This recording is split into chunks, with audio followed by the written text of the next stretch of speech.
मामले में ऐसा दिखता नहीं है कि जहां प्रेशर सत्ताधारी पक्ष से हो वहां पे कोई कार्रवाई की गई हो। एफआईआर कराने के लिए हम आगे बढ़ेंगे और जिन्होंने गलत ढंग से संरक्षण किया है उसके खिलाफ एफआईआर करने के लिए हम हर संभव विधिक प्रयास करेंगे। साक्ष्य होने के बाद भी कोई कार्रवाई नहीं की जाती, यहाँ तक कि पीड़ित चीख चीख के कहते हैं, उल्टे पीड़ित के ऊपर ही 2-4 मुकदमे हो जाते हैं। कि जिन लोगों ने इस प्रकार से रेप के मामले में अनुचित बचाव का कार्य किया, प्रयास किया, उनके विरुद्ध एफआईआर दर्ज करके कार्रवाई की जाए।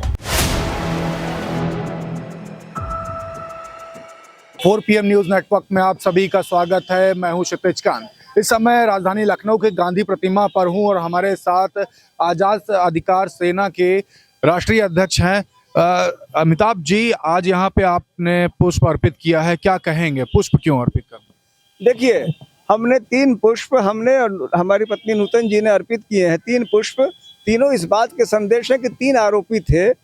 तीनों आरोपियों को जिस प्रकार से बचाव किया गया, अनुचित बचाव, अवैध बचाव किया गया, विधि विरुद्ध बचाव किया गया, 55 दिन तक उनकी गिरफ्तारी से रोका गया, उसके लिए जिस प्रकार के नेताओं ने ये कृत्य किया है, उनकी आत्मा की शुद्धि और शांति के लिए हमने यहाँ महात्मा गांधी के चरणों में पुष्पांजलि की है और हमने ये कहा है कि कम से कम भविष्य में ऐसे कृत्य वे न करें सार्वजनिक जीवन में रह के। साथ ही हमने एक प्रत्यावेदन राज्यपाल महोदया को दिया है जिसमें हमने यह मांग की है, अनुरोध किया है कि जिन लोगों ने इस प्रकार से रेप के मामले में अनुचित बचाव का कार्य किया, प्रयास किया, उनके विरुद्ध एफआईआर दर्ज करके कार्रवाई की जाए। इस तरीके की घटना BHU में जैसे हो जाती है और तमाम जगह IITs में भी होती है, तो सर क्या मानते हैं? BHU में जैसे घटना हुई, वहाँ पे खुद प्रधानमंत्री मोदी जी वहाँ पे सांसद हैं, कहीं ना कहीं लॉ एंड ऑर्डर के फेलियर साफ तौर से दिखाई देता। आप पूर्व IPS भी रहे हैं और आपने भी इसको फेस किया। देखिए, मुझे कहना नहीं चाहिए, स्वयं प्रधानमंत्री जी के साथ, श्री नरेंद्र मोदी के साथ इन आरोपियों के, रेप विक्टिम्स के, एक महिला मंत्री हैं स्मृति ईरानी, उनके साथ उनके फोटो वायरल हो रहे हैं। कम से कम वो नहीं कुछ तो राष्ट्र के सामने क्षमा याचना कर लेते, कह देते कि नहीं, मैं गलत आदमी के साथ मैं था, मुझे इस बात पे कष्ट है। एक शब्द उनके मुंह से नहीं निकला और आप 24 घंटा नारी अस्मिता की, नारी रक्षा की बात करते हैं, नारी सशक्तिकरण की बात करते हैं। आपके साथ वो व्यक्ति फोटो आपका वायरल कर रहा है, आप सॉरी तक नहीं कहा अपने लोगों के सामने, उनके प्रति आक्रोश तक नहीं जाहिर किया। इसका साफ मतलब है कि आपका प्रत्यक्ष या परोक्ष उनके प्रति सीधा सीधा समर्थन है। क्या मानते हैं जो यहाँ जो पुलिस थी, पुलिस के ऊपर किसी प्रकार का दबाव था जो गिरफ्तारी नहीं हो पाई, क्योंकि सब कुछ क्लियर हो रहा था लगातार? हम यह मानते हैं कि जो तथ्य आ रहे हैं कि 5 दिनों के अंदर उनके नाम स्पष्ट हो गए थे, CCTV से पहचान हो गई थी, लेकिन सिर्फ बाह्य दबाव से। और यहाँ बगल में आपका मुख्यालय है, पीछे आपका यहाँ सचिवालय है, इस भाजपा मुख्यालय और इस सचिवालय से नियंत्रित हो रहा था यह मामला और इसी कारण इस मामले में अब तक गिरफ्तारी नहीं हो रही थी।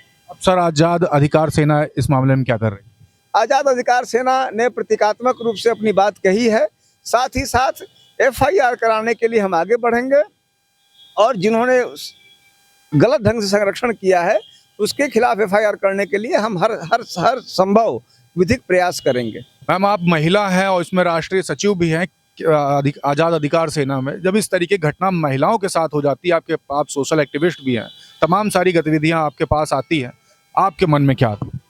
से देखिए, सबसे जो इस तरह की घटनाएं होती हैं उसमें सबसे बड़ी 2 समस्या आती है। पहली तो जो विक्टिम होती हैं, जब वो कहती हैं उस समय उनकी बात नहीं सुनी जाती। अभी जिस प्रकरण के लिए हम आए हैं, यहाँ पे ऑलरेडी शिनाख्त हो गई थी अक्यूज्ड की, उसके बाद भी गिरफ्तारी में, प्रेशर में अरेस्ट नहीं हुआ, जबकि छोटे छोटे मामले में पुलिस तत्काल अरेस्ट करती है, उचित कार्रवाई करती है। यहाँ प्रेशर की वजह से कोई कार्रवाई नहीं हो पाई। और दूसरा जो मुझे कहना है कि तमाम ऐसे मामले हैं जहाँ पे विक्टिम कहते हैं लेकिन कार्रवाई उसके बाद भी नहीं होती है, एफआईआर तक दर्ज नहीं होती है। वहाँ भी इस चीज़ को देखने की ज़रूरत है कि जब कहा जाता है हम नारी सशक्तिकरण, अस्मिता की बात करते हैं, तो कई मामलों में विक्टिम के ऊपर ही आरोप लगा के मामले को रफा दफा करने का प्रयास किया जाता है। जैसे अभी एक प्रकरण कुछ दिन पहले भी मीडिया में चल रहा था, एक वरिष्ठ अधिकारी के ऊपर इस तरह के आरोप लगे थे, लेकिन कोई किसी प्रकार की कार्रवाई उस मामले में भी नहीं हुई, उनको बचाने का प्रयास किया गया। महिलाओं के साथ जब बातचीत होती है आपकी तो कई महिलाएं ऐसी भी, अभी कुछ ही समय पहले बात करें ब्रजभूषण शरण सिंह, उनका भी नाम तमाम हाईलाइट होता है। जब नाम बीजेपी का आ जाता है कहीं ना कहीं तो सत्ता पक्ष हो चाहे एडमिनिस्ट्रेशन कहीं ना कहीं दबाव में आ जाता है। इस पर जब बात होती है आपकी तो मैम क्या कहेंगे? से देखिए, तमाम ऐसे मामले जहां पीड़ित हैं, रेप विक्टिम ही क्यों, अन्य अपराधों के भी पीड़ित व्यक्ति हैं, अगर सत्ताधारी पक्ष की बात आ जाती या उसके बाद कुछ किसी ऐसे अधिकारी की बात आ जाती है जिन्होंने उस मामले में अपने दायित्व को नहीं निभाया है, साक्ष्य होने के बाद भी कोई कार्रवाई नहीं की जाती, यहाँ तक कि पीड़ित चीख चीख के कहते हैं, उल्टे पीड़ित के ऊपर ही 2-4 मुकदमे हो जाते हैं। तो ये हमारी न्याय व्यवस्था है कि जो जितना मजबूत है, जिसकी लाठी उसकी भैंस वाली चीज चल रही है। अगर आप सत्ताधारी पक्ष से हैं, आपके तमाम अपराध माफ है। अगर आप बल्कि जो अगर बोल रहा है, आप सत्ता पक्ष में तो बोलने की बात ही नहीं है। जो व्यक्ति थोड़ा बहुत सामने आके पीड़ित की मदद भी करना चाह रहा है, उस पे भी मुकदमे हो रहे हैं, और पीड़ित की तो बात ही मत पूछिए, उनके ऊपर ही मुकदमे कर उनके आवाज को दबाने की कोशिश होती है। अब हम मानती है महिला सशक्तिकरण जो बात जो करती है सरकार, उस पर कहीं ना कहीं बड़ा प्रश्न चिन्ह खड़ा हो। बिल्कुल, जैसे बनारस की घटना ले लीजिए, महिला सशक्तिकरण की बात की जाती है, जीरो टॉलरेंस की बात की जाती, छोटे-छोटे अपराधों में तो लोगों के घर तक बुलडोजर चले जाते हैं।